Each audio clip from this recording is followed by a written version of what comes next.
Gamers. This is Rowdy 5000 and Lamer Travis for the Lamer Gamers podcast. And in today's episode, we're going to give you our review for Assassin's Creed Valhalla, where, we'll give you our thoughts about the game and if you should roleplay as a church-raiding Viking warrior trying to take over England. Is it actually England or Mercia or does it have an actual name yet? The place we go and take over, which we will eventually name our own names, and they'll be named after our family's name, and our children's will be named all across the land. They will know we were there. And then we'll change the spellings of it and all that good junk. It's Nottingham. We'll be Nottingham. And then we're going to talk about all the spoils of our glorious raids and have a Valhalla spoiler cast. Yeah. Don't worry, we'll give you fair warning when this happens. There's going to be like a full-on hard stop. We'll let you know. Yeah, there might be horns and Vikings, and there's going to be all sorts of craziness. Okay, I might be promising way too much, and Rowdy's just sitting over there in the editing area going, right as Travis keeps trying to do this. I'm sure I've got battle sounds somewhere. I just got to make sure I don't accidentally put gunfire in there or something because, Vikings didn't have those. Except for when you go to the future as a Viking, as one does. But anyway. So, I guess let's go ahead and get started. Cue that music. The music.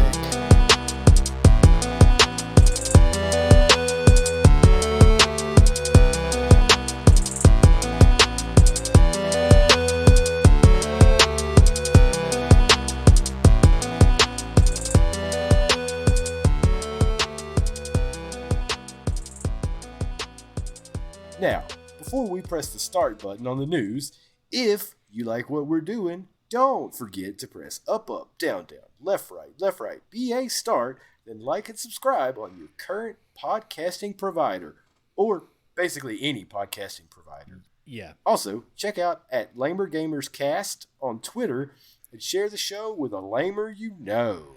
And guess what, guys? We got more sponsors this episode. Just like last episode, they're very unique and catered towards our audiences. So this review is sponsored by VikingsOnly.com. Are you tired of the Saxon life and you just want something different? Does society tell you to go to church, be part of an arranged marriage for land, and follow the king when all you want to do is loot and pillage? Well, we might have just the thing for you. You will never be lonely with VikingsOnly.com. Now with brand new categories, you can choose from lonely berserkers, selfless shield maidens, blood eagle enthusiasts, and double hatchet harlequins. It's a fantastic site for all you probably haven't bathed raiding people on a ship. I think you'll enjoy it. And I know if I was single, I would choose VikingsOnly.com. So yeah. That's our new sponsor, but hey, it's time to talk about the game. So Valhalla, Rowdy. What do you? Does this game? Let's I guess compare it to other Assassin's Creed games. As far as the presentation goes. So which Assassin's Creed games have you played in the past? So I've actually played Assassin's Creed 3. I played that on the Wii freaking U, which the Wii. Ooh. Yeah, I know, man. It was actually a good version of it though. And I played Odyssey right before this. I played a little bit of the one in Egypt that I don't remember the name. Origins. Yeah. I never played the one that you told me that I had to play. Black Flag. Yeah, I never played that one. So I pretty much, I think, stuck to the more open world Assassin's Creeds than most of the others. I could be wrong. So Assassin's Creed it's had a really weird timeline. There have been a whole lot of games. And I'll tell you right now, I played the first Assassin's Creed and I hated it. That's blasphemy though. To Assassin's Creed fans. There's somebody with an Assassin's Creed tattoo and probably a tribal one that's very unhappy with you. There are a lot of Assassin's Creed tattoos out there. There are. And those people so have hidden daggers. so like you have Assassin's Creed 1, 2, Brotherhood, and there was like 4 of them almost right off the bat, and I just skipped all of them basically. I didn't like the first one, so to me, I was just done with the series. You started playing Assassin's Creed 3 and showed it to me, and I was like, hey, it's kind of cool. I'll check it out. So I got back into it at Assassin's Creed 3. Then I played Assassin's Creed 4 Black Flag, which was a direct sequel of 3. Then there was Assassin's Creed Rogue that I played for a little bit, which was in the time frame of Assassin's Creed 3 and 4. Then I played Assassin's Creed Syndicate, which is the one that took place in like I guess late or mid to late 1800s England, the Industrial Revolution England. That's the one where you played as a set of twins, Jacob and Evie Fry. That one was pretty cool, but after that, I kind of fell off. That game was kind of buggy. Then in there, you had like Assassin's Creed Unity, which was a very, very buggy game. You could see all kinds of memes and stuff about that game. What, big games from Ubisoft that have bugs in them? No way. Well, then there was like a 2D side-scrolling trilogy. I don't know if you remember any I've of those. I've seen a little bit about that. I hear tell there's going to be some sort of miniature game coming out next year or this year that's Assassin's Creed related. Dude, they just kept popping them out like left and right, and they started getting bad. So they finally decided to, put a halt on it for a second and take a couple of years off to try and, hone the series, kind of reboot it, I guess you could say. So then that's where the newest trilogy has come from. So you had Origins, Odyssey, and now Valhalla, which is part of this newest trilogy. I played probably half of Origins before I kind of fell off of it. Origins was Odyssey. Cool. I liked it for what I played, but then I went straight to Odyssey. It's like, oh man, this is so much more Skyrim-y. See, I tried to get into Odyssey, but there were so many other games that came out at the time because I was going to try to play and beat Odyssey before I did Valhalla. Well, that wasn't going to happen. There's too many games came out in 2020, and I tried to play all of them, but Valhalla, this was the first, well, I wouldn't say the first, but this is one of the few games that me and Travis both played where we were like, we have to do a whole show about this game. Oh, absolutely. And this one to me, as far as how the presentation relates to this game to other Assassin's Creeds, this one was the least Assassin Creedy to me. Like, I don't feel like I played an Assassin's Creed game, to be honest. I felt like they added some DLC to straight up, stab some people. But as far as the whole background behind breaking down this, global organization or, what would be considered global at the time, I guess, that is controlling the rest of the world, it doesn't really come across that way to me. I don't know. Is that just me, or I felt like Odyssey did a little bit better job in that area? So in this one, they don't even call them the Assassins and the Templars. Yeah. It's, what is it? The Hidden Ones and the Order? Yeah, something like that. Yeah, it's something along those lines. So they don't even have the names Assassins and Templars. Yeah, the Order of the Ancients. That's it.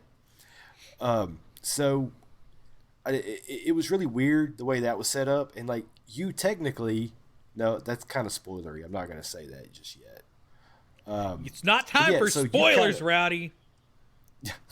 It kind of just like falls in your lap, and this whole the Assassin's Creed storyline, or the assassin storyline, is kind of a side story basically. Um, the main thing that makes this an Assassin's Creed game, as per your character, is the hidden blade, Yeah. which you didn't have in Odyssey. And really, I don't have a problem with it. Like, it sounds like I'm making that a negative, that it doesn't feel like an Assassin's Creed game, but it feels more like it's a chance encounter with this super cool Viking dude with powers, and it alters how things go in the future. It definitely alters aspects of the future, which we won't get into until the spoiler part of this. But there are definite parts of the game to where Eivor doesn't even care. Like, what should I do with blank spoily thing that I was going to say? And then he just kind of goes the other way. So to me, this is the least Assassin's Creed-like game. Now, at the same time, it is a absolute fantastic adventure game. It's a great RPG. And before I go from the presentation of it, I say it doesn't look like an Assassin's Creed game. It doesn't feel like it. It does, though, have a lot of work that makes it feel like its own kind of epic saga. In the concept of a true, I guess the definition of epic being a tale of a large group of people, essentially. I feel like I am actually going to different lands. I feel like the architecture is different. The way that people talk are different, even though they mostly talk the same language. There are some changes to it, but it does feel like each different segment that you go to has a different way of doing things. And it's really something special. Now, as far as the graphics go in this one, comparing this to Odyssey, I feel like it's just a whole different step. This is the first game that really felt like a next-gen game to me, even though I know it's cross-gen, right? Like, I played it on One X. That was not so fun. I was gonna bring that up. Like, how different was it playing it from One X to the Series X? Okay, so I will say it's playable, right? As far as if you don't try to parry, it's playable. Like, if you just go in and stab, or you try to sneak, totally playable on the One X or probably the Xbox. Now, the One X did have it in 4K, but it was kind of 30 frames per second. It tried. It wobbled hard, though. I mean, I'm cool with 4K 30, but not in a game like this. Absolutely, and we are spoiled. We're at a higher echelon now that we have the PlayStation 5 and the Xbox Series X. We are beyond you former last gen console peasants. We're more like we're not quite middle class. I mean, we're not quite up to the grand echelon of those in the PC bourgeoisie, but we're not the PC master race. Yeah, yet. We're definitely up there though.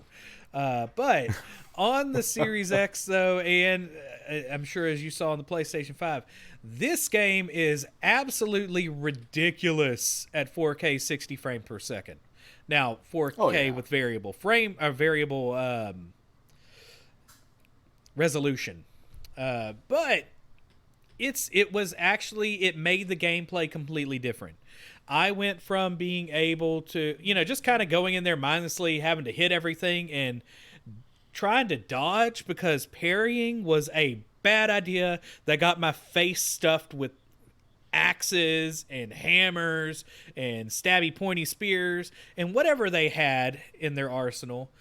And then I got to the point where it's like, oh, I can actually press the left shoulder button at this precise time and do damage. And it was pretty major difference. There's also perks. There's also perks that make parrying easier. Yes. Because, even at 4K 60, like, I still didn't parry that much till I got my perks. Oh, yeah, and at some point you can basically accidentally fall over on your controller and parry. So, especially when you have double shields. Double shield awesomeness. But graphically, though, there are parts of this game that I got a little stupid with as far as taking images with the share button. I didn't share a lot because I didn't want to spoil things for people until after this podcast or the middle of it. But this is a pretty game, y'all. I don't know if you mess with photo mode any. I didn't until probably about 60 hours in, and then I got stupid with it. All I did was take pictures of cats and dogs that I saw in the game. Look at this straight up Viking pug, guys.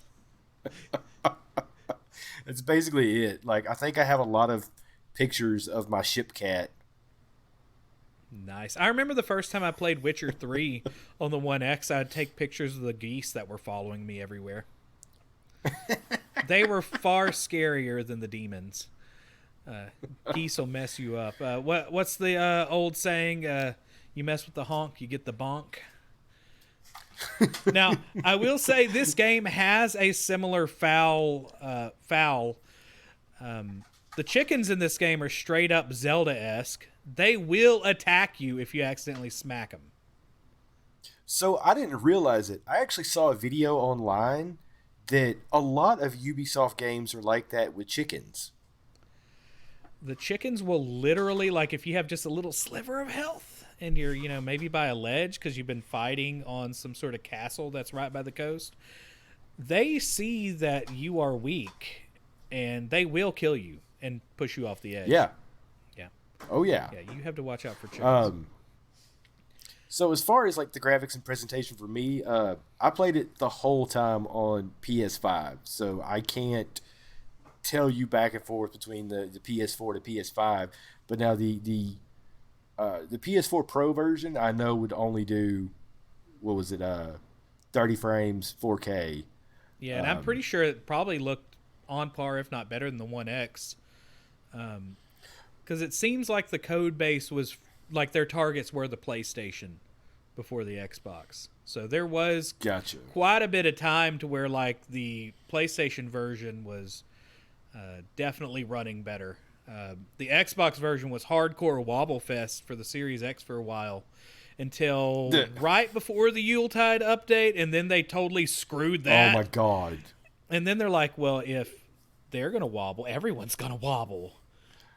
Yeah, we'll get into that in the spoiler area. Yeah, but some things that I thought were really cool with the graphics, so there is some really cool usage of atmospheric effects in this game. You can actually see the mist rolling off hills at times. You can see the light shining through things. This game doesn't use ray tracing in it, but good lord, it's really fantastically done. I know that global illumination is like a kind of like a ray tracing effect, but it's definitely a game where you're outside a lot.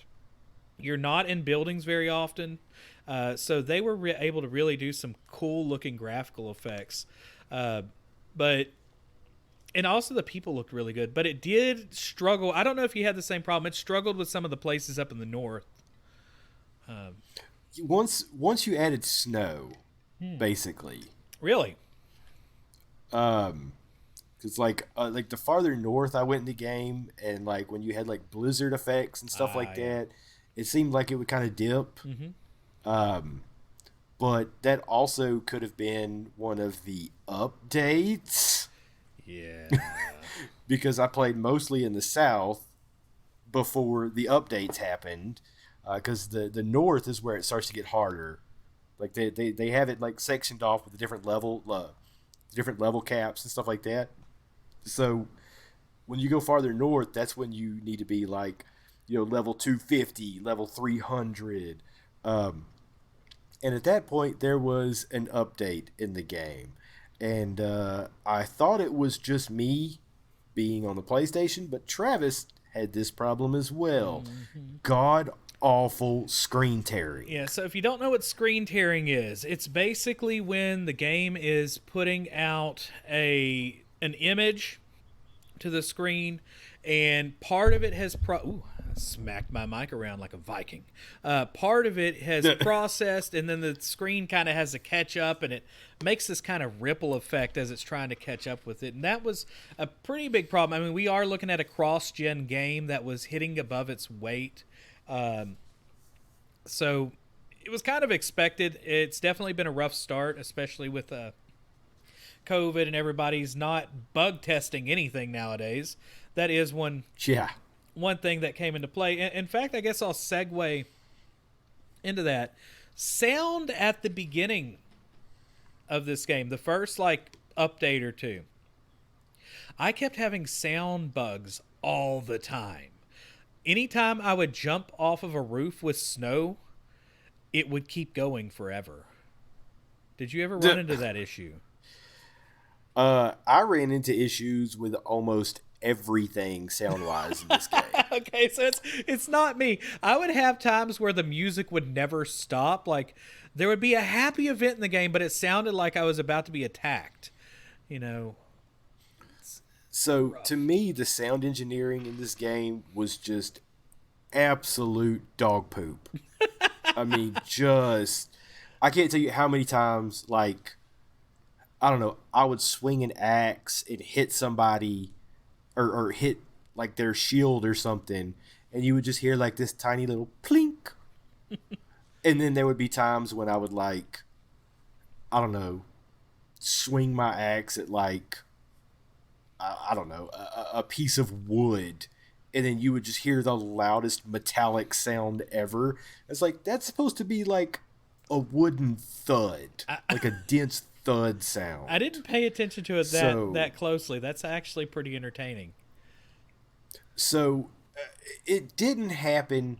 Okay, so I know I'm making it sound like every time I swung my axe, it did something like that. So it wasn't every time. But there was a whole lot of sound problems I had.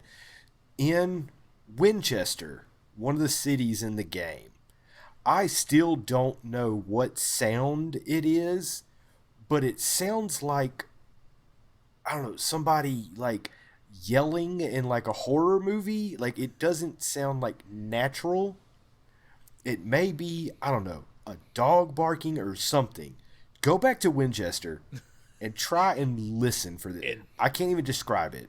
It's awful sounding, and it was almost immersion breaking at times. Because I am into this game, and the next thing I know, I hear this sound, and I think somebody's coming after me, it's somebody yelling, but it's just a normal sound that happens all over Winchester. Now, I will say, I think in the forest or out in the non-city areas, I thought the soundscaping was pretty good. I was playing with a Dolby Atmos, and I would turn it up. It sounded fantastic in those areas, but I did feel like you said, in the cities, there's a lot of stuff going around. They definitely have something on a loop that is playing all this stuff. I think they did, as far as where things are placed, it did pretty good. But you're right. Every now and then, things would just get stuck, or there'd just be something a little bit off, and I think a lot of it had to do with just bugs in the game. Yeah, and you were talking about the music as well. So, like you said, there would be times that, the music's intense. You're battling, and the music's just real intense and stuff. Well, I kept running into the battle would be over, and then the music would keep going, but then it would stop at just unnatural spots. So a lot of the games, when it comes to the music, there are cues to where the music knows to wrap it up. And I guess it's basically in musical terms, it'd be kind of like a coda, where you hit a certain spot in the music, and then to go to the end of this certain spot, but you don't go there until you hit a certain beat, so it sounds natural. It was very unnatural music progressions. Now I did feel like the music in the game was good. As far as, there were some songs that I really enjoyed hearing, but there's none that I can really think of that I could point out in my head, that I could hum to whenever I'm not playing the game. Yeah, so to me it was far too repetitive. I mean, seeing as you spend so much time outdoors in this game, and a lot of it is spent on horseback, going from area to area when you haven't unlocked the fast travel locations. So you hear there's one song in particular that you always hear when you're on the road, riding around on your horse, and the annoying part about this song is it's like an 8 to 16 bars that's just repeated over and over and over again.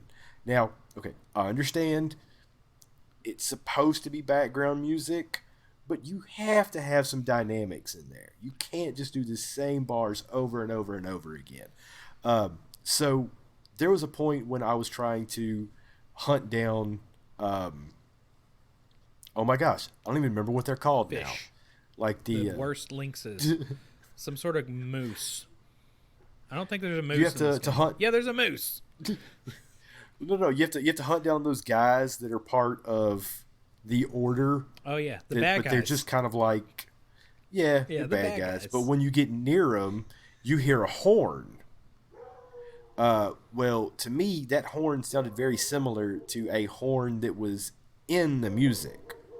So I would think I was getting close to somebody, but I was like, oh wait, that's that same horn in this song over and over and over again. And then I would run up on somebody and I wasn't prepared because I was like, oh wait, that horn that I heard, that wasn't in the music. That was the warning horn. So here, I guess I'm more forgiving, one, because I'm not a music person. But two, I was playing Dragon Quest 11 every now and then next to this game, and the music in that, if you want to hear repetitive music, let me tell you about Dragon Quest music. It never changes. It's just 60, 70 hours of the same songs over and over again. Sorry. Now, like I said, in Dragon Quest, at least you get lucky and you could switch up between Dragon Quest XI's orchestral and synthesized versions as well as Dragon Quest VIII's music. That's too much work. Also, the orchestral and synthesized Shouldn't have to do it. That's the only way I got through that game with that music because I put 75 hours into that My game. wife won't let me play this game in the same room with her. She's so tired. It's worse than Xenoblade battle music. Yeah. All right. Gameplay. So I really like the gameplay loop in this. If you listen to a couple episodes ago, I talked about how I role-played as an ADHD Viking because it's a little too similar to how I am in real life. And I absolutely love trying to find the little glowy things, or I know I have to go on this part of the map, right? Maybe to Gloucestershire or Nottinghamshire. I always got a shire in there. But I would purposely go and try to get as many little shiny dots as possible. Because there's always going to be a wacky story. There's going to be some loot. There's always something fun to do along the way. And I've read reviews that are like, this game has nothing to do. It's so far apart. It's like, dude, I can go and run for 5 minutes this way, and I have gotten a bag of teeth from some dude that wallops people. I have somehow given somebody snake eggs so they can make terrible flatulence. And I managed to get armor and a weapon that I'll never use. Wallop is a funny word. I love walloping. That was a great little side quest. But, you know, to me, the gameplay loop is good. There's always something to get. There's always something to try. I also like the fact that you can redo your stats on the fly. Granted, after a while, that doesn't matter at all. No. Not one bit. You're going to get less than halfway through this game and have all the special perks, and then you just get tougher. And it's... Oh, yeah. Now, one thing that is... I'm definitely one of those people that play RPGs, and I see this game as an RPG. I don't see it in my mind as like an action game. It plays like an open world RPG. Oh yeah. There's a way that I tend to play RPGs is like I go around and I will just get super buff so I can walk up to the head bad guy and punch him in the face and feel vindicated. They took that Yeah. away from us. Did you know that? Yeah. So Yeah. they did an update. So Rowdy did the so they did an update to where I don't mind this honestly, to where the bad guys you'll never be a higher level than them. They'll be either at your level or worse. So you have I can understand you Yeah. have to use like certain tactics, like whenever you're taking down the what are the crazy dudes' names? The Madman, the ones with fire. No, not I hate those dudes. No, the my brain just went blank. They run around. They got fancy armor. There's a little story. You get a token when you stab them. Oh yeah. Yeah. That's the ones that I was trying to think of. Like whenever you run into those, you hear the horn. Oh, okay, yeah. So Like because I know in Assassin's Creed Origins they were called the Falake, and in Odyssey they were Spartan. No, it's something different in each game. yeah, I will look it up while you're telling yeah. this So story. you know, I honestly got to the point to where I was so high level, like I could just knock them out. But then they made it. Some characters like are immune to fire, for instance, and it doesn't matter how high a level you are, and you try to catch them on fire, and they're like, nah. Granted, if you have all the fire resistance in the world, you'll still catch on fire, even if you are said fire starter, the twisted fire starter. Oh gosh, oh, that was that. We'll talk about that later. But I don't know. I like the idea in RPGs that I can just go around and smack the big bad guys, but I do The Zealots. the zealots, yeah. But Okay. I do at the same time understand why they did that, because there are people that I know that didn't do anything with the story and got to level 400. Did not even finish the Yeah. first freaking like story arc and just went around doing I don't know what these people are thinking. It's like I'm an assassin, so I'm going to go around and kill everybody. No, that's a psycho serial killer murderer guy. That's not an assassin. So, one part of this game I did try, and I would spend extended amounts of time just going through an area before I would do the story, because I was trying to get the armor, the treasure, the weapons, and stuff like that in that area. The only problem is there are areas where there is a hidden armor or a hidden weapon that you can't get to until you've progressed in the story. So that's kind of what made me start doing the storyline before I went roaming in any particular area. Yeah, I definitely I enjoy the storylines though, and I guess that goes into the next part. The story is pretty good. It does keep you involved. I know some people are not a big fan of the sectionalized approach to it, I guess you could say, because you have to take over different factions of this area, and there's a story that really only happens within that area. I like that aspect of it because I felt like I had a little bit of freedom. Granted, I did follow the suggested numbers of level of power, I guess you could say. Oh yeah. Oh yeah. But in general, though, I thought the story was well done. At times, the game did feel theatrical, and some of it, though, was plain stupid occasionally. There were some story arcs that I could live without, and we'll let you know what those are on the next segment. We'll let you know what the best story arcs are and what we thought about different ones. Not all of them are worth mentioning. Like, I can't remember half the places in the East or why the heck I was there. Yeah. Yeah. It was pretty much the Southwest, kind of, and the North were where it was at. Yeah, gameplay wise, so one mechanic that I didn't like, and we talked about this before we started, was how in Origins you could equip multiple bows and then switch those bows on the fly. In this one, you could not. You could only equip one bow at a time. But I think that also has to do with the fact that they're changing it up from game to game with that, I guess, warrior's style. Yeah. So that was really one of the only bad parts of it for me. As far as the story goes, I love how they play with history when it comes to these stories, because like you've seen that in all these games. Like in, I think it's Assassin's Creed 2, like Leonardo da Vinci shows up, and in Assassin's Creed 3 you see like Paul Revere and Thomas Jefferson and people like that. Assassin's Creed 4, you see like famous pirates and stuff. So it's really cool the way they tied all this stuff into it, because a lot of these characters, you could look them up in history books.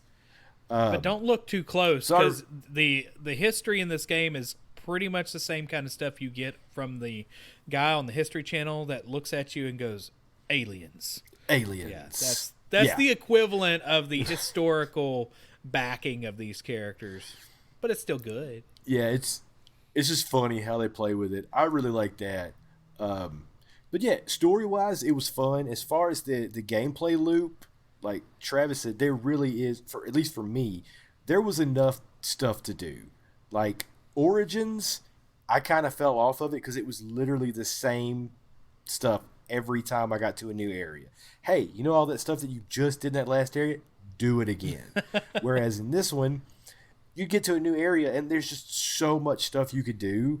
I really liked finding the haunted areas. Oh yeah, the cursed and trying areas. to get rid of the like the troll magic and stuff like that. So I mean, there's all these little activities that you could do. So another thing, the newer Assassin's Creeds, they're playing a lot more with mythology and magic and stuff than the old ones did, which is cool to me. Yeah, and I do like the unreal aspects of this game. Whenever you find some fly amanita and you have to do like figure out some things, or you go to other realms of reality, and you do go through times where you question what is real in this game. What are the gods doing? Are there gods? There's a lot of really cool stuff that they do with it. Now, I guess we'll talk about this final thing before we jump over to the spoilers. Did you have fun playing this? I had a lot of fun playing. Dude, I had too much fun. I had to put away the fun. Like we're doing some complaining because I mean it's a review. We got to complain about something. There were lots of bugs. Oh my gosh, there were so many bugs. Too many to try and smack. Like you couldn't hang up flypaper and get rid of all these bugs. And then whenever you smacked them, it just repeated that sound over and over again. But it was stupid fun, and I still would probably put another 50 hours into this game, sadly, just running around to do stuff. Now, I am trying my best to wait until there's some DLC. There's supposed to be a raid like update to where there's going to be weekly raids or something that they're going to set up, and you go, I guess, and sack a new place, or they put some new supplies in places. I want fancy bonuses. Then there, of course, after game stuff where you can do the very repetitive mission for opals and get fancy gear. There's a lot of stuff still to do. I've put in 100-something hours in this game, and I still feel like I've only done a very small amount. I think I sent Rowdy a text that showed that I'd only uncovered 18% of the map. And that feels wrong. Yeah. I think I'm at 98 hours into this game. And the only thing I didn't really explore about the game is the modern day Abstergo storylines. Yeah. I've never been into those in any Assassin's Creed game. I like the past aspects of the game. And I avoided the there's parts of the game where you'll notice super glitched out, and you're like, is that a real graphical glitch or is that a made-up graphical glitch? And so you go, and if you get really close to it and it's still like all wacky, then you go to the future or something and you turn into a lady and you climb things. And that's the extent of glitches in this game that are not real. Well, you could leave the Animus at any time and play the modern day stuff. Like, there's like emails and stuff you can read, and there's all kind of stuff you can interact with in the present day time when you play as Layla. Right. But do we ever really but leave that's the Animus? super boring. Well, I guess I accidentally not. walked up on somebody and an A button popped up over their head, and I tried not to press any buttons.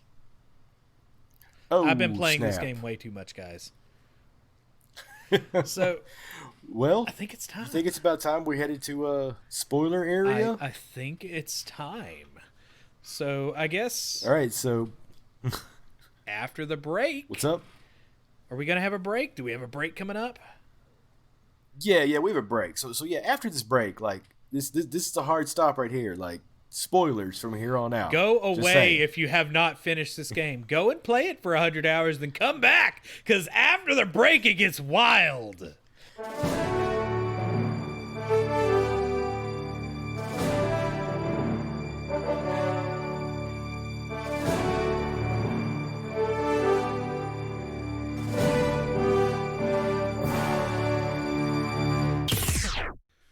Before we get started spoiling everything about Assassin's Creed Valhalla, don't forget you can head over to lamergamers.com to listen to the show, download episodes, or find a podcast player to subscribe to. Also, check out our buddies over at parallaxmedia.one for a pretty awesome gaming website that happens to share our show. All right, Rowdy. So it looks like we found another sponsor that's sponsoring our spoilers. So, dude, we went 2 years. We went 2 years with no sponsors. All of a sudden, season 3 comes around. Everybody wants to throw money at the Lamer Gamers podcast. 2021 is giving us all the sponsors. So the end of the show is brought to you by the Samhain Festival. So this is their recording. Come on down to the original Burning Man during Samhain. The giant wicker man won't be the only thing that glows in Gloucestershire. You can see the positively glowing faces of the people asking for candy behind their scary skull demon masks. The warm glow of the lanterns and fireflies that light up the night as you hear the laughter of children enjoying the festivities, and definitely not people burning inside of the wicker man. But mostly of all, you definitely shouldn't worry about being placed inside the Wicker Man to help bless the fields. Our leader has already chosen to do this, and he wouldn't mind. He wouldn't change his mind at the last minute. He's a totally stand up inside of a burning Wicker Man kind of guy. Gloucestershire is not responsible for anything being stolen in the middle of the night and placed inside the Wicker Man to be sacrificed to our glorious pagan gods. Come on down to Gloucestershire to join in the fiery fun of Samhain. So yeah, that's a nice sponsor, a new festival, guys, and you have nothing to worry about going to this festival. So we've been told. The funny thing about our sponsor is when they sent this in, they knew that we would not be able to pronounce Samhain. Yes, if not at all. They spelled it how it was supposed to, because it looks like Samhain. And there's probably somebody that knows how to say that normally, but I had to spell it Samhain. Because I would say it wrong. So should we just go ahead and start with that storyline? Because that one to me was interesting. Yeah, so spoilers. Big spoilers. Hey guys, I know we've already said it once, but if you haven't, this is where this is where the spoilers start. Like, everything is on the table now. So but yeah, that was a fun one. So if you, I keep saying, if you haven't played the game, if you're listening to this, you played the stinking game. That one to me was pretty entertaining. It had some of my favorite characters in it. It had, I keep wanting to call him Dunban, and that's somebody from another game. Gunnar. Was getting married to the, I don't know what her name was. I don't understand a single word she said, which was kind of the running joke. Yeah. But you go into this festival, which is obviously like Halloween, right? I mean, it's basically what Samhain is. Yeah, it's the roots of it. And they are going to take the dude that runs Gloucestershire and throw him in a wicker dude and catch him on fire, because that's exactly how agriculture works. Yeah, so the point of it is like the leader of the town has to basically be sacrificed inside the Wicker Man due to the fact that they haven't had good crops. So them sacrificing him in the burning giant Wicker Man will give them crops. So did you guess who was double crossing who by the end of it? Nope. I was kind of thinking it was. So it turns out to be the what is, she's not a witch doctor. The leader's yeah. The leader's mistress. Yeah. She takes care of everybody. And they call her a witch. She's kind of like the healer of the town, but it's a town that's divided by Christianity and paganism. To whereas the leader of the town follows Christianity, and this woman, the healer witch type lady, follows paganism. So they technically can't be together in public because of it. So that one I felt was a really fun story arc because it had some comedy to it, even though we put somebody in a wicker basket or thing. But as far as introducing new characters, it had some mystery. You had to figure out who basically drugged you in the middle of the night and got you drunk.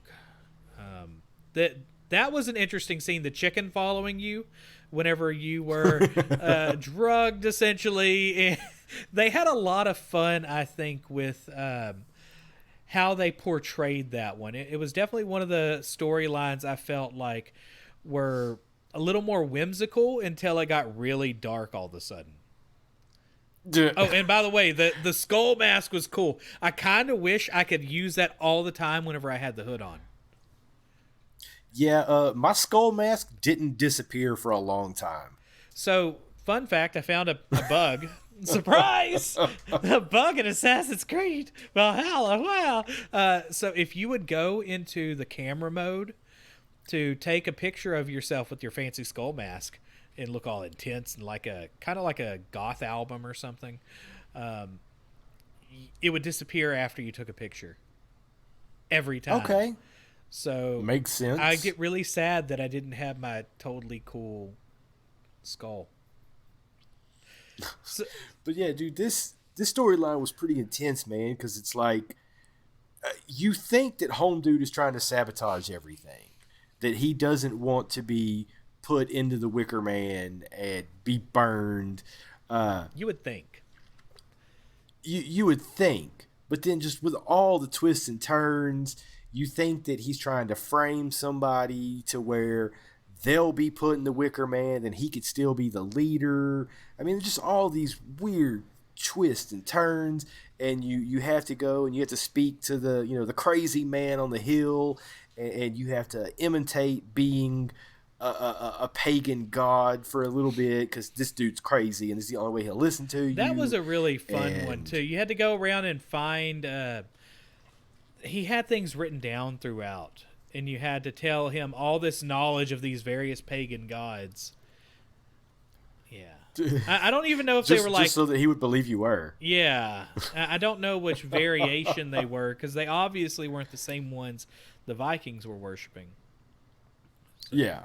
Which, I mean, I guess at the same time, though, a lot of times, pagan is almost like a catch-all for various smaller religions and gods and beliefs. So pretty much. So what was your favorite story arc in all of this? Like what did you find the most interesting? My favorite story arc was the Kingmaker saga. Yes. That was the one. It's fairly near the beginning of the game. It's the one, I forget exactly which, I guess, borough or shire or whatever you want to call it. It probably ends with shire. It's in. Well, yeah. But it's the one where you first meet Uba and Ivar Ragnarson, and you have to basically put a new Saxon king on the throne, but a Saxon king that is friendly with Danes and Saxons, so that it creates this nice little treaty between the nations. So basically, he's just a puppet king to do your Oh bidding. yeah. So and then in this one, this is where you have to make what's his name, Ceolwulf the second of Mercia. Mercia, yeah. Ceolwulf the second of Mercia. He you have to put him on the throne. So you go into this town, you just basically wreck shop from one end to the next. In the middle of it, like you have to deal with Uba and Ivar Ragnarsson. They're two brothers and opposite ends of the spectrum when it comes to personality. Oh, absolutely. You know, Uba hit on me at some point too. It was just out of nowhere. So, you know, it's funny that you mentioned that. I played as female Eivor, and I didn't get hit on by Uba. Huh. Well then, Rowdy. That's funny. Maybe it wasn't Uba. I don't know. You get after a while in these Ubisoft games where everybody like hits on you every 10 seconds. I get lost. I get lost. How many times I've been hit on by the end of them? But the funniest part to me, and this I guess friendship-esque storyline continues throughout more of the arcs, but the friendship between Ivar and Ceolbert, the son of Ceolwulf. So Ivar, however you say it, is he's just ruthless. He wants to just kill everybody, and he just wants blood to be everywhere. And Ceolbert, and he's a pagan heathen. And then Ceolbert is, you know, a very reserved Christian young man who is all about diplomacy and not spilling the blood of the innocent. Yeah. Very non-Viking. So Ivar tries to toughen him up the whole time, and just their back and forth and their storyline it's great. You know, you basically have to you teach him, you know, how to fight and how to, you know, it's not all about diplomacy. You are going to have to pull your sword out at some points. And then there's this big at the end of it, Ceolbert kind of sees the error of his ways and realizes that, you know, if he's eventually going to be king someday, he's got to toughen up. So he actually has to fight a childhood friend of his. And, you know, everything turns out kind of hunky-dory at the end of it. But that's probably my favorite storyline, just because it's fairly intense and right near the beginning of the game. It's like they pulled no punches right off the bat and just got you into the game, man. So I guess I was thinking the story arc for this that is my favorite is the one that follows this. I guess interesting pairing of characters, polar opposites. It's I don't know, like a Viking grumpy old men or something. But so I don't know if that's where you were about to go with this. But yeah, I can see that. I remember talking to back and forth with Rowdy about this and be like, Ivar is the best Viking. He's the most Viking that ever Vikinged in all the Viking land or Vinland. So, and then I don't even know which story arc this was. So eventually, Ivar comes back with his old buddy Ceolbert, and they're doing. What's that? It's the storyline that takes place in Shropshire. Yeah. So you're essentially he comes in there, and Ivar he wants to do his own version of diplomacy, which is catch everything on fire and kill them. Not very popular at the UN of ye old. No. But effective, I think. Now, Ceolbert and him, they kind of get along. Well, at some point,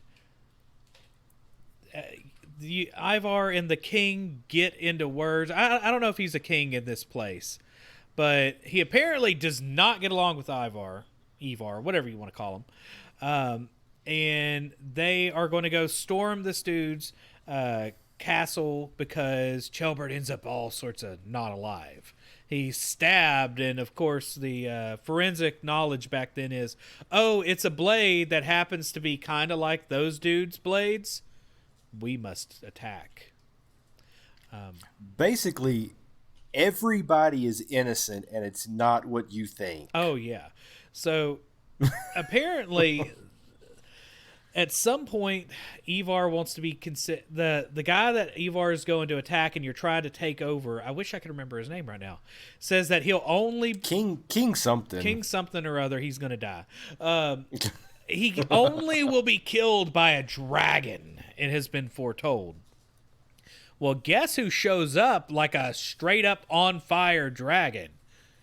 Ivar the Boneless, who kills the dude on fire. Then you come to find out, after Ivar has straight up done the coolest battle in the game, in my opinion, is like, oh yeah, I kind of killed Chelbert just a little because I wanted to come up and straight up fight people because my favorite buddies in the whole game, man. You thought it would be like this whole Ivar buddy and side Chelbert. quest. And no, Ivar kills Chelbert just so that he could kill more people and fight more people. This whole storyline is Ivar stringing you along and, slitting the king's brother's throat in the middle of the church, and it's all Ivar's fault, every last bit of it. Then he brings that king up onto the mountain and does the Blood Eagle. Oh, so Rowdy, by the way, sent me some hilarious messages whenever he finally got to this storyline. I had already done it. I was like, dude, I'm just telling you, Ivar's my favorite character in the freaking game because of I want to say the range of his character. It was the most well-acted character. It was the most charismatic character. And he's guano crazy. There's another term for that. That means the same thing. But trying to keep this somewhat safe. But I got to say, though, I think, were we going to do this? Were we going to have the Rowdy's Messed Up Medical Minute? I don't know if you... Well, so... I'll talk about it for a little bit. So we were talking about doing this joke about Rowdy's Messed Up Medical Minute, talking about what a Blood Eagle is. So in the game, they kind of talk about it, how, while the person's alive, they cut their back in two places on each side of the spine. Then they have to cut through the muscles down to the ribs, break the ribs, ouch, and then pull they pull your lungs out those two holes that they've just made. And then the lungs laid across your back are the wings, are the bloody wings of the eagle, the Blood Eagle. So one thing I started thinking about is it possible? I mean, it's going to kill you. But right. How long would you stay alive while this is happening? By the way, this is Rowdy has worked as a paramedic and a medic. So you've unfortunately have been around, I wouldn't say similar things. Hopefully you haven't dealt with anybody who had been eagled of blood. I've never seen a blood eagle, but I've seen lungs when I shouldn't have. So at that point, I would imagine you'd go into shock, right? So depending on how it's done, you could probably stay alive for a good portion of it.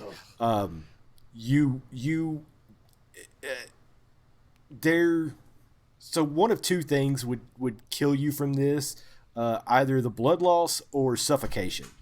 And the reason why I say suffocation is because once your chest cavity is opened like that, you lose all the negative pressure in your chest cavity, and that's what helps you breathe. Your lungs themselves don't technically inflate. your lungs only inflate because your diaphragm constricts, and when it does, it pulls air into your lungs. So it's not your lungs that pull the air in. So once your chest cavity is open like that, the negative pressure is gone. So when your diaphragm constricts, it pulls air from the outside in.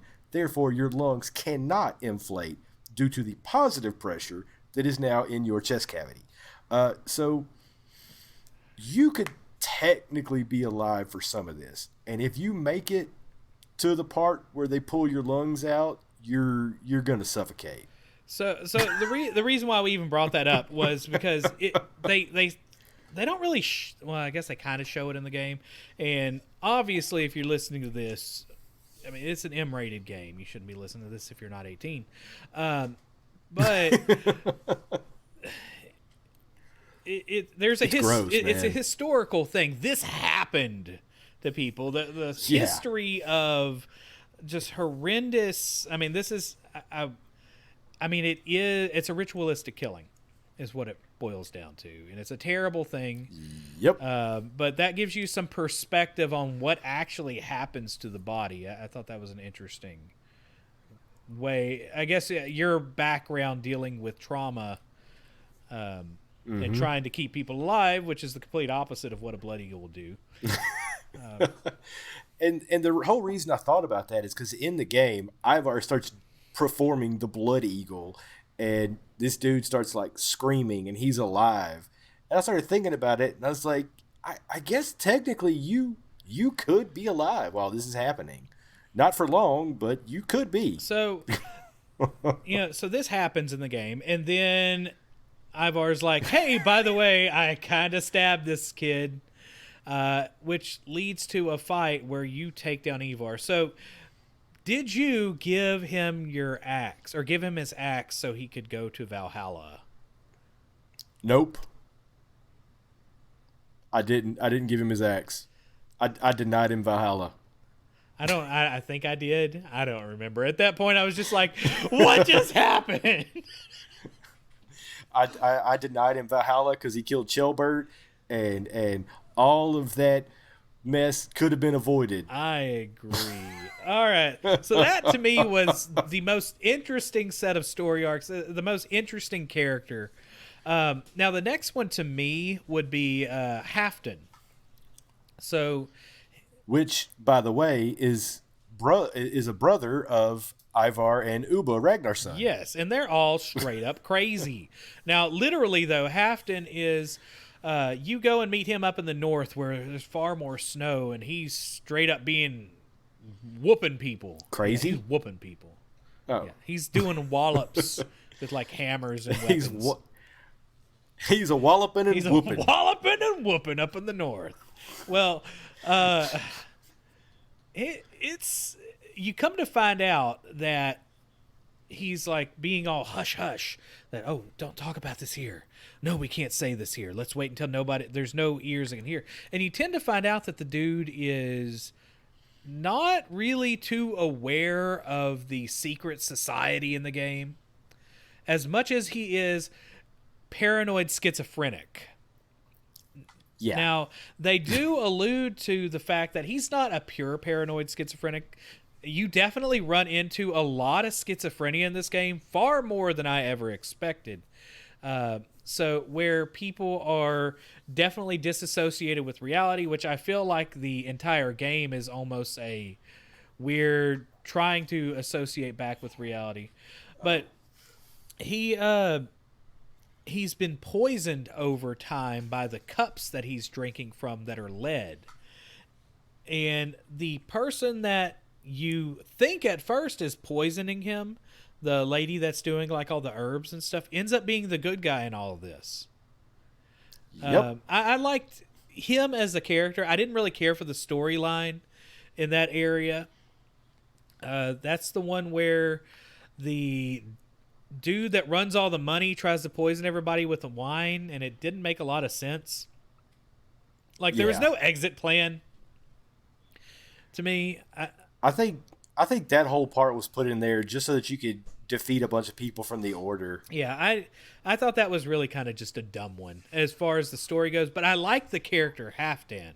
I like the mental struggle he's dealing with, and he was one of the characters that I felt, I've worked with people that have had schizophrenia, and I find it an interesting. They did a really good job portraying some of the stuff that he was going through. He felt more human than some of the characters of the game.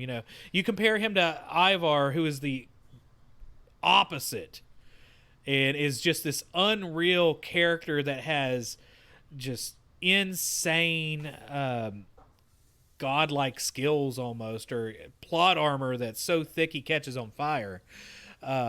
And then you have Halfdan, who is this supposed kingmaker of sorts, and he's struggling. And you go at one point. I don't know if it was a side quest or part of it, where you go and find he's run off to a tower, and you essentially have to convince him to come back.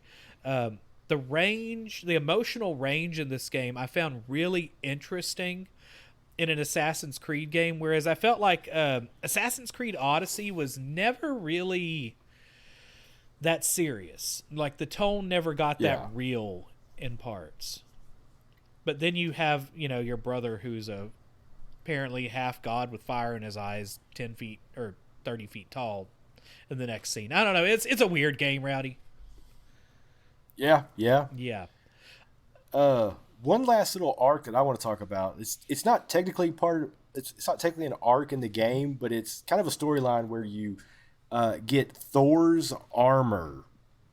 So to do this, it's in the one of the eastern sections of the game, and there's this guy. He was apparently next in line to become king or something along those lines. His name was Lyrion, and there's a whole bunch of, little papers you could find in the game that explain his story and where everything went wrong for him. It's pretty crazy. It's kind of long, but basically he was done wrong, and his 3 daughters were also done wrong. So you could find where his daughters were basically strung up, tortured, and murdered, and 3 different areas, and when you go here, you actually have to fight their ghosts. And when you do, you get a dagger from each of them and a piece of Thor's armor. Then you take all 3 of these daggers, you go to Lyrion's estate, you go under the estate, and there's all kinds of creepy stuff going on down there. You put all the daggers into this monument, it breaks open. You go down, farther down to the ground, all kind of more crazy stuff. Then you get a 4th part of Thor's armor.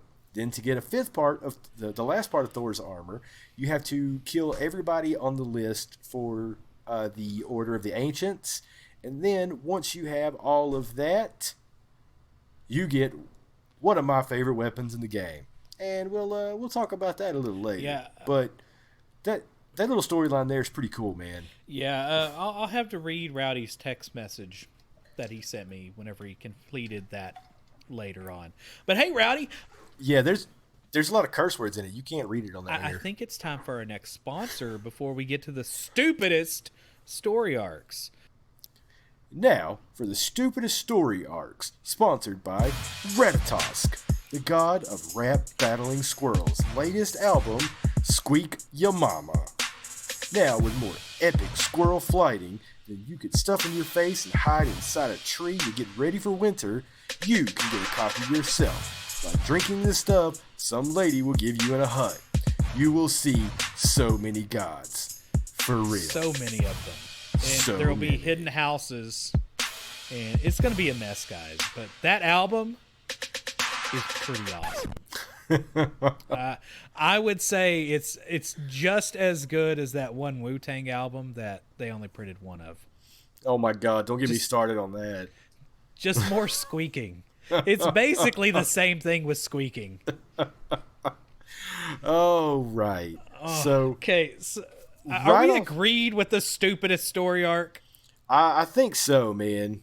Uh, I think the main reason we consider the Yuletide story arc so stupid is because of just how buggy it is. They didn't even try. Like, every single freaking quest during Yuletide, which looked really cool, right? They added a bonfire, there were lights everywhere, there was snow, it was beautiful. But then you had every single quest just got straight up stupid. I think my least favorite one was the guy that had to kill a cow. He followed me around and then he just stared at the trees. Yeah, I didn't even make it that far. Like, I got to the first one, the one where you have to go get the barrel of booze that was stolen, Oh, and that was bad. I wiped that out of my memory. I dropped that barrel of booze to the bottom of the river, and then it was just over for me. Like, I couldn't get the barrel back. It wouldn't let me restart it. Heck, where I was supposed to go was like 1,500 meters away from where I was. I would have crossed over where I needed to bring it back to get to the part of the map where it said I should have gone. Didn't you So go there yeah, at some point? Like way over to the east or west? It was the west. it I didn't even make it over there. Like when I did this mission, like I recognized the village it was in because I'd been there numerous times before on missions. But then like just trying to get there, I was like, I just thought that I had to go back to Ravensthorpe. So I just picked up the barrel and started walking that way. Like I didn't think about, putting it on a boat, and then that's when I realized like I actually opened up the map and saw how far away it was. It's like that's not where I'm supposed to bring this. But then again, I ended up dropping it in the river and it was gone, and I was done. So I would imagine what was supposed to happen, because you were supposed to put it on a special boat, right? They probably populate that boat way out of the way so you never really see it during that quest. And it's supposed to jump back to the place you're at. And it's just sitting there. Because a lot of time in video games, like, whenever you think of the, I guess, the little moles in the Super Mario games, they're really under the ground the whole time. And till they're not able to be seen at all, then they disappear completely. Or sometimes they put them to the side where you can't see them and they just scoot them over. That's what my guess is. But it kind of gave me some, like, it kind of reminded me whenever I saw that show up way on the west side. You know, like whenever you come in from Louisiana after you've been at the casino, or maybe you've been trying to find like some tasso, for some beans, and you see the sign that says El Paso 800 miles away. Yeah. That's what it reminded me of. That was the El Paso barrel for those of us that live on the border of Louisiana and Texas in the swamps. Yeah, they actually have a sign that says El Paso, 800 some odd miles away. It's Something. ridiculous. But Yeah, dude, Yuletide was just broken all around. Like, they try to get you to do all those games so that you can earn the Yule tokens and then get, like, the Yule armor and the Yule weapons. That I really and stuff don't like care that. about. I think I got the armor and the tattoos. But then when I saw how much the weapons were, I was like, I'm not doing this anymore. Okay. I just So did the you fight. Do what? You are a tattoo aficionado, I would say. You could say that. Did you constantly change your tattoos throughout the game? I changed my face tattoo every arc. That's fantastic. I kept one the entire game. I just liked the way it looked. I felt like a Viking Mike Tyson, and I just kind of kept it. Like Vike Tyson? Mike Tyson. And that was my boxing name whenever I went into the ring for 10 rounds during Yuletide. I found this one that made my face look like I was a member of the Misfits. Oh, that's fun. And you know how much I love the Misfits? I have a Misfits tattoo, speaking of. So, yeah, I kept that one for Eivor quite a only? while. Is that your name? Yeah. But yeah, dude, Man. Yuletide, it was just broken from beginning to end, man. Just, ugh. Hated it. Well, so the next one I would say was just boring. Vinland Yeah. obviously it was North America somewhere. There were the Iroquois that were there, and they basically took everything away from you for reasons. Yeah, That so you actually you leave everything behind when you leave England because yeah, you were supposed to basically show up and work yeah, for this guy that you're trying to kill. And so you basically start from the beginning with nothing. And instead of using silver, the currency of the game, you have to use like hides and iron to trade so that you could get weapons. So yeah. I actually went and found every single like eagle fast travel spot before I got a weapon in Vinland. And let me tell you, I had to fist fight a legendary moose. That sounds like either one of those really bad nights or really fun nights, you know. But so one thing that I kind of was annoyed by is the game forced you to die. And you had to go die in the woods to progress the story, really. And I have no idea what you're talking about. oh, well, you didn't wake up with the there was a guy that was like an oracle or whatever. Yeah, I didn't have to No. die to see him. Oh, I did. I woke up and some dude was like taking care of me under a waterfall. I suck at Oh, this game. okay. I'm not as good fist fighting mooses as you is. Yeah, I fist fought a moose, so And I won. I Being- did. I won. I Brought my Mike Tyson skills to fight those mooses. I punched that moose in his stupid moosey face. This podcast is going swimmingly. I love it. All right, next up, stupid story arc. Oh my god, dude. So Jotunheim. you have to go to Asgard. Asgard. You have to go to Asgard and Jotunheim. And I mean, for those of you pagan heathens who know the history of this, Asgard is it's basically like heaven for Norse mythology. It's where all the gods live and stuff.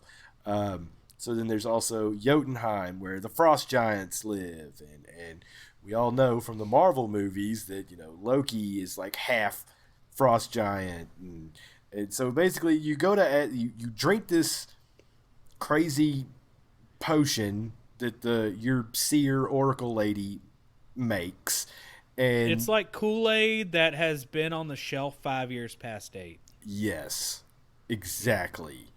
And It's that color changing type they don't sell anymore. Yeah. well, when you're there, you're not technically Eivor. I mean, you are Eivor. You look like Eivor, and you have all of your stuff as Eivor, but you play as the god of the hunt, Havi, and it follows Norse mythology to where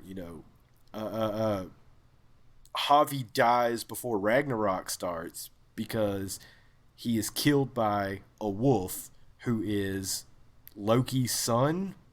Yeah, it doesn't make any sense. So basically, imagine how buggy Ubisoft games can be. Like how buggy and incoherent some of those games could be. Now apply that bugginess and incoherentness to Norse mythology, which is already incoherent. Now, I will say some of the stuff was cool in those. I did like on the second one, The Jotunheim where, one? yeah, where there was that giant dude that you fought. That was one of the, I forgot what they were called there. After basically you had stolen the thing that gives you forever mead, Yeah. and they catch you. That one was kind of fun. Now, I got burnt out, though, because I got tired of it. I mean, it turned into like one of those walking simulator games after a while. Yeah. You know? Because there's And only then like the deer were there's like monsters. there's two, I think it's just two fast travel points in both of those arcs, and these places are fairly large. So Yeah. you're riding your deer, elk, whatever it is, because it's not a horse that you ride around on. A deer or an elk, or well, it's not a moose because I punch those, but I would have punched it already. It's a reindeer. yeah, man, it was just, it could have been good. Like, I got really excited when I first saw where I was and what was going on, and then I don't know, it just I didn't like it. So when you do the Asgard arc, there is a second part to it. So, well, a third part, because I consider the Asgard Jotunheim arc to be pretty much the same thing. Because you get there the same way. You drink the crazy potion. You wake up there. Well, you can go back to Asgard and do a whole third part, and I just didn't do it. I didn't like it, man. Yep.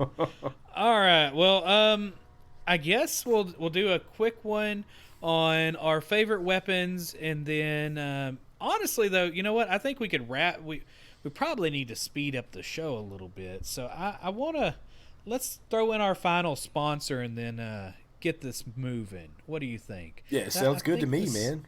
I think this sponsor is all about getting things moving and action. So, Uh-oh. all right. So our next sponsor is has a brand new talk show, Rowdy.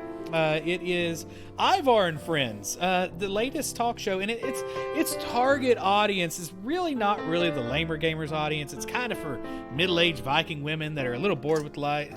So, but let's listen to a snippet. We'll give it a chance, right? Okay. All right. So, all right. You can't sit around waiting for life to happen around you. You have to go out and make it happen. Go get that job you want. Go have that life you want. Go stab the king's son and leave him in a cave to make it look like it was a spy and end your life in a glorious battle against Eivor. Now for prizes. You get a blood eagle. You get a blood eagle. You all get blood eagles. Man, there's about to be a lot of blood. That's a lot of blood eagles. So apparently he's Oprah Winfrey's company is basically making that show. It's a weird one. Yeah, so it'll be Oprah, then Dr. Phil, then Ivar and Friends. Absolutely. Could you imagine Ivar and Dr. Phil on the same show? That'd be great. Okay. So, all right, let's go ahead. Now, we kind of already talked about your favorite weapon, right? So yours is Mjolnir, man. Like, so Thor's hammer. Like, you get Thor's armor, then you travel back to Norway, and up in the mountains, Mjolnir's kind of just like sitting on the ground. So when you're going near this mountain, you'll notice that a whole bunch of trees are knocked over and like splintered and broken, and what could have caused that. And then as you get closer and closer to where all of the chaos has happened, you start hearing thunder. And then when you get right up on it, boom, there's Mjolnir sitting kind of in this little crater from where it hit the freaking ground. So you can't pick it up unless you have Thor's armor. You are not deemed worthy unless you have all 5 pieces of Thor's armor on. And this thing, man, when you hit people, like electricity goes flying, it makes crazy sounds. And the funny thing is, I actually spent money for DLC in this game. And in one of the DLC packs I got, turns out I had, it was basically a ceremonial knockoff version of another lightning god's hammer, because apparently there's another lightning god from Finnish mythology that has a hammer as well. So I ran around with basically 2 Mjolnirs. Dude, I want to do that so bad now that I know about that. If I would have known about that beforehand, I would have totally been double hammer lightning awesomeness. So Now, it's funny, man, because you could like I had Mjolnir in the right hand, so you're just like throwing electricity everywhere, and then when somebody throws up their shield, you hold your left button, and then he jumps at him and just starts hammering on him with the other hammer and breaks the it's shield. ridiculous. It's crazy, man. Oh, Now, speaking of shields, my favorite things in the game were to use a heavy shield and a light shield, and do everything you can with your runes or powers to set fires. that's so crazy, Now, man. it gets really ridiculous. You do a ton of damage. Uh, I could take out those whatever the elites are called again. I already forgot it. The zealots. The zealots, as long as I could set them on fire, Oh yeah. it was over really quick. Now I will say though, I do think I did a poison variation of this build too. The poison variation is too strong though, Yeah. because apparently when you're playing Assassin's Creed as a Viking that goes through and raids places, that they have problems when you accidentally kill a civilian. And Yeah. poison does not discriminate.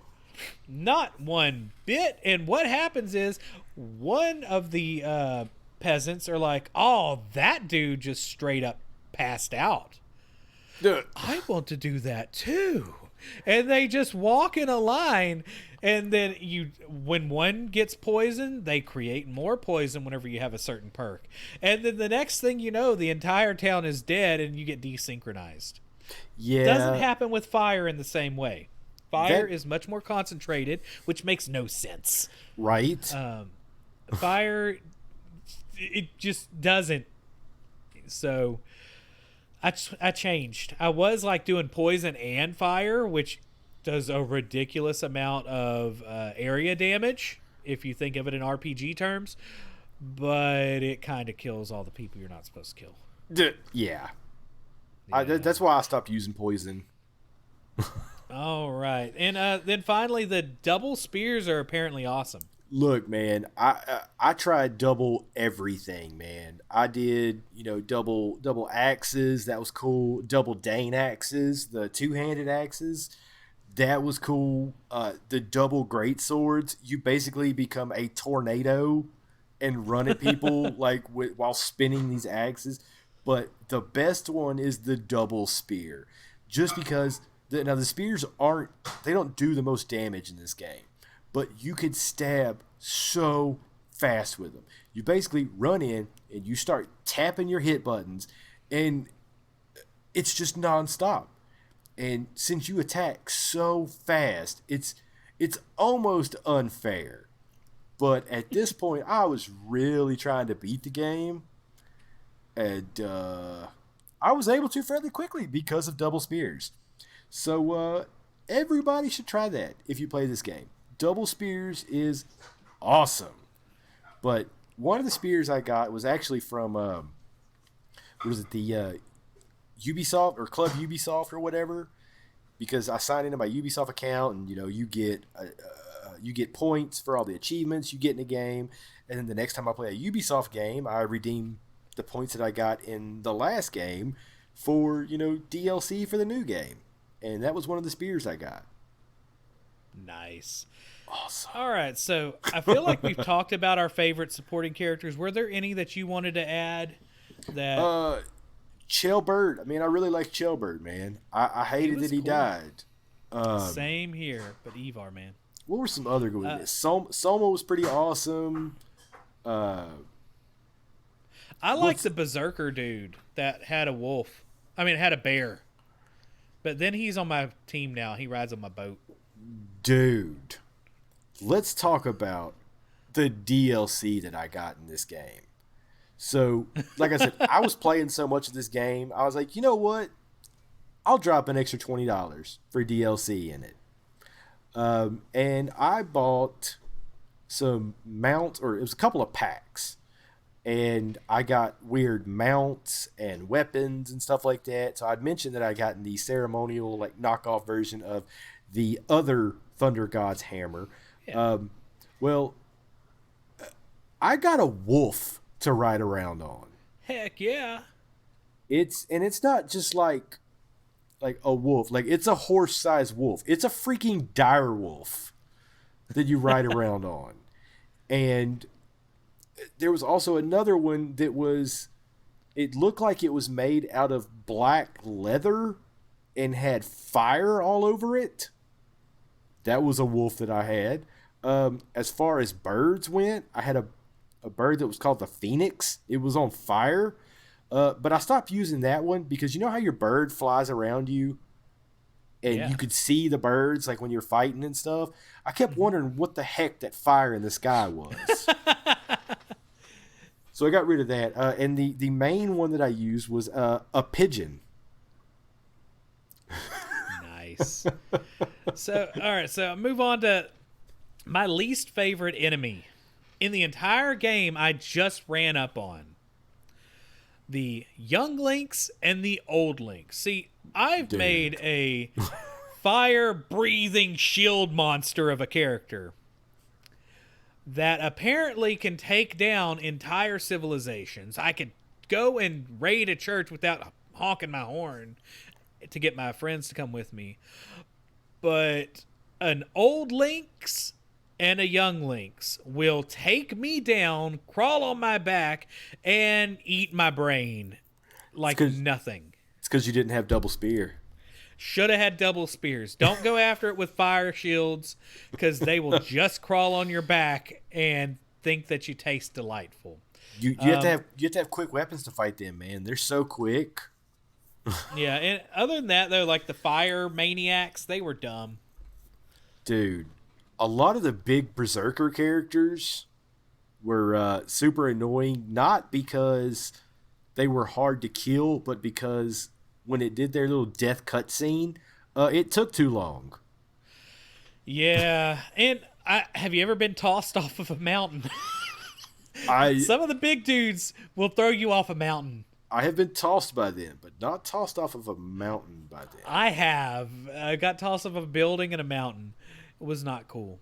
Nice. Other than that, though, I don't have any baddies that I thought they were pretty good throughout the game. Some of them were stupid. The flail guys did a lot more damage than I could do with the flail. Dude, double flail. I don't know why. Just double the flail was wind-up crazy. gets me with the flails. All right, so I guess we're gonna do our final question. Is this game a classic? How do you mean a classic? I think that this game, to me, is going to be a game that I don't see many games that I feel that do the open world action with an intense, like a third party or a third person action. This is one of the best I've played. It just works for me. I don't see, like Odyssey, I saw as a kind of a classic game, but this one just hits a little bit better to me. It feels almost like a Skyrim to me. I don't think it's going to be as remembered as Skyrim, but I do think that it's changed enough and it's different enough, and the characters are well done enough to not be forgettable. I think it's a classic. So for me, I don't think it's a classic. And the reason why I say that is just because there's been so much there's been so many games in the Assassin's Creed line. I think 10, 15 years down the road, we'll still be talking about Assassin's Creed. But for me, this game is basically going to be like, hey, what do you guys think about Assassin's Creed? I'd probably be like, you know what? Black Flag was my favorite. Valhalla was good too. It was really good. I put a lot of hours into it. Probably my second favorite. I don't think it's going to be one that really sticks with me a lot. I could see how you really like RPGs. I know that, and I could see how you would consider this up there with Skyrim, just because there was so much you could do in this game and there was so much customizability.